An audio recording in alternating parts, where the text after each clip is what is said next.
નમસ્કાર દર્શક મિત્રો, હું છું રૂપલ લોણીચિયા. સંપૂર્ણ ન્યૂઝમાં આપનું સ્વાગત છે.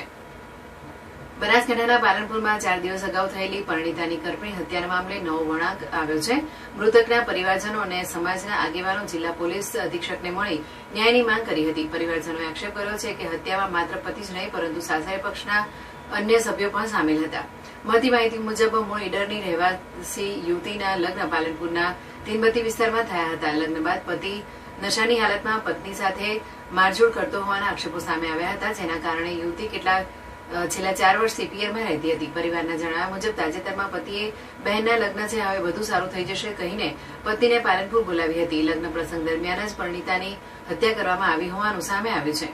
મૃતકની માતા ફરીદાબાનુ તથા સામાજિક કાર્યકર નૂરજહાં દીવાને આક્ષેપ કર્યો છે કે આ પૂર્વ આયોજિત કાવતરું છે. પરિવારજનોએ જણાવ્યું છે કે હત્યા સમયે સાસુ, સસરા અને નણંદે યુવતીના હાથ પગ પકડી રાખ્યા હતા અને પતિએ ગળું કાપી નાખ્યું હતું.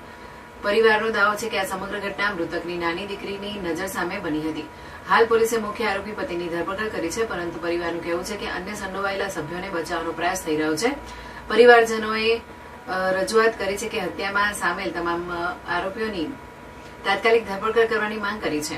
મૃતકની માતાએ જણાવ્યું છે કે મારી દીકરીને ન્યાય મળવો જોઈએ. આ કેસમાં સામેલ તમામ આરોપીઓને કડક સજા મળવી જોઈએ, જેથી ભવિષ્યમાં આવી ઘટના ફરી ન બને. પાલનપુર પૂર્વ પોલીસે હાલ સમગ્ર મામલે વધુ તપાસ હાથ ધરી છે.